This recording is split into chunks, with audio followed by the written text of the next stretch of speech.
Mas mura talaga ang winter outfit dito sa Vietnam, mga ka-Marichef, kaya huwag na kayo masyadong mamili dyan sa Pilipinas. At dahil catering is life, motherhood is lifer, and TikTok is lifest, welcome to my day 2 here in Sapa, Vietnam. So, paglabas namin ng aming tinitirhang hotel, mga 3 minutes walk nasa Kong Cafe na kami. This is one of the cafes na nilista ko. Masarap yung Saigon Cafe nila and the coconut ice Kineme Cafe. Sorry for the noise because I'm vlogging. Nandito kami sa roadside at naaliw-aliw lang kami. It took us probably an hour to get out of our place kasi mga ka-Marichef, nakaka-relax siya. Our target today is just to go to Fancy Pan. So yun, kape lang muna yung ininom ko tapos naglakad-lakad na kami going to the station. Our hotel is Diamond Hotel tapos it is really a 10-minute walk going to Sun Plaza.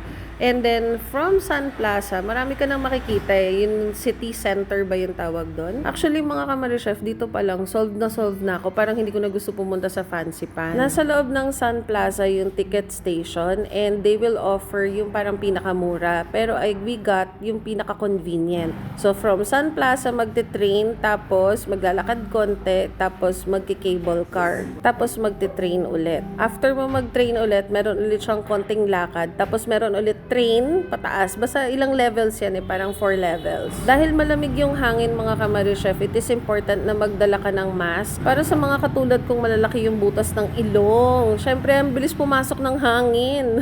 This is our first train ride. This is the view. Ang ganda, 'di ba? Para ka rin nasa Pilipinas, mga ka-Marichef. So may meron sila mga terraces, tapos may mga nagtatanim. This is our first stop. So we got off the train and then we walked around. You have an option to go straight, but I opted to tire myself.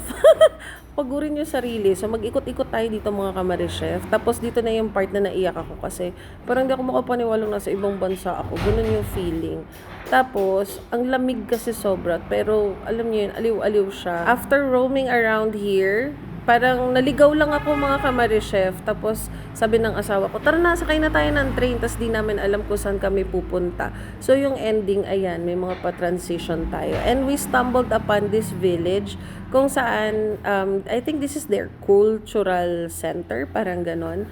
So, ayan, may mga nagsasayaw, may mga nagtutugtog, tapos maraming succulent, at saka maraming temple.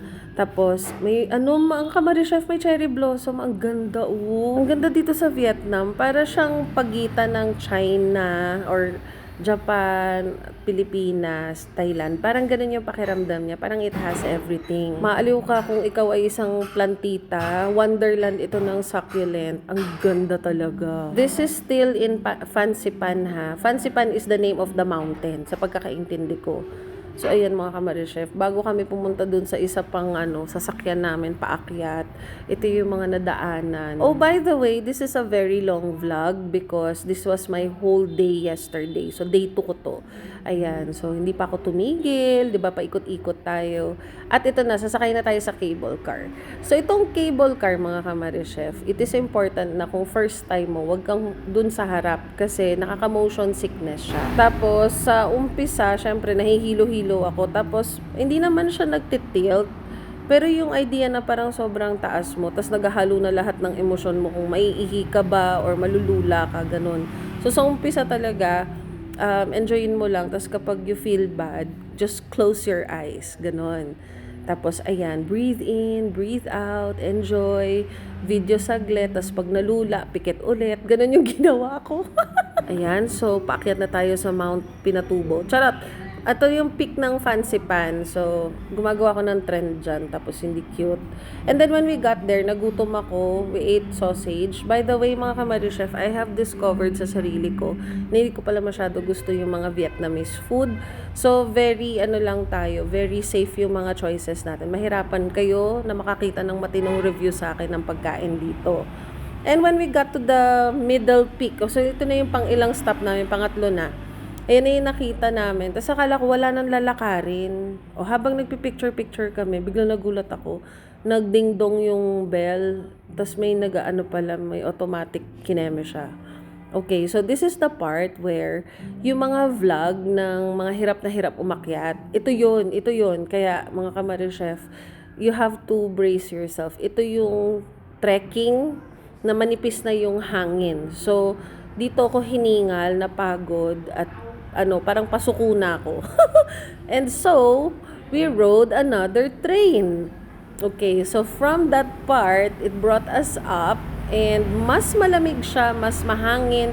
And ito rin yung part kung saan, ito na yata yung Indochina Peak something, where usually it snows 3 days lang in 1 year. So we were not able to see the snow, but the view is so nice. Kasi wag ka daw mag-book ng train pagdating mo sa Sapa. Mas maganda pa daw na i-check mo yung weather para may mga view pa kayong makikita. Okay, so when we got out of the train, ito na kami pabalik. We went to the city again. We walked around, in-enjoy yung fog, and nakakita kami ng food. Okay, so mga ihaw-ihaw, ayan. Yung train pala, nasa 1,200,000 per person. So, 2,420,000 yung binayad ko, something na ganun. Pero maraming sakay na yun. Tapos ito na yung ihaw-ihaw, mga kamari-chef. Magkano kami dito? Wala pang 1 million to. So, mga kamari-chef, yung currency natin dito ay mas mataas versus sa Vietnam. So, yung piso natin, 400 something yata sa kanila. Ayun. Pero pag tinotal mo, oo, mas mura siya. Pero kung bubonggahan mo, gagastos ka din. So, depende na sa'yo kung paano mo titipirin yung pagkain mo, yung biyahe mo, and all. So, kami ng husband ko, naghahati lang kami. So, this is 50,000 dong, yung pho. And finally, nakakain ako ng medyo maayos-ayos. Hindi lahat ng inihaw gusto ko. Kasi meron silang spice na nilalagay. I think it's the faint taste of curry. Parang it has cardamom, cloves, anise. Pero it's so faint na parang mas mabuti pang wala na lang. Ganun yung dating for me, ha. Masarap naman, pero parang I don't know. I probably just don't have appetite lately. Parang ganun. Tapos yung sabaw nito, this one is clear, mas clear to kaysa dun sa airport. It's really good soup. The broth is really nice. The meat is tender and the rice noodles was cooked properly. I promised myself kasi I'll be eating a lot of pho here in Vietnam. So I'm trying every pho that I can. So for honest review, the pho in the Philippines is actually really good. And makakalaban siya dito sa Orig. Meron silang rice na niluluto sa bamboo. Tapos this one is corn. Okay lang. Inihaw, okay lang. Hindi naman yaks or what. Hindi lang siya something na parang wow, fantastic. Pero masarap naman. Ito yung inihaw na liempo is salted. I really like this. Sayang nahulog yung taba. Yun pa naman yung masarap. And then, next na kinain ng husband ko is chicken wings. Sabi niya, hindi ko daw magugustuhan. Kasi meron na naman daw nung weird na spice na nilalagay. Mga kamari-chef, ma-underestimate mo dito sa Vietnam. It's so cold. It's like really, really, really, really cold. Kaya kahit umuusok tong sabaw, dire-diretso ko lang siyang kinakain. And then, we ordered again Vietnamese spring rolls. Ito naman, favorite ng husband ko. Tapos, meron nga kasi siya nung karne na malasang ewan. Parang may liver, parang ganun. Ewan ko ba? Kaya ko siya sa umpisa, pero parang may lasa siyang tosino sa loob na. Ewan ko ba nauumay ako? Parang umaakyat sa ulo ko yung lasa.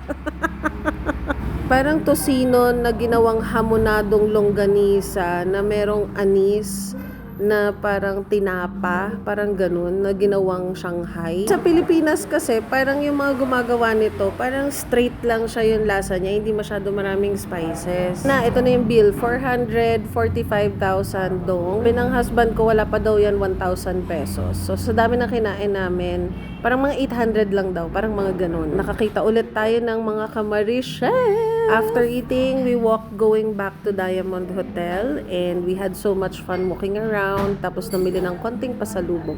Ayun lang, bye-bye!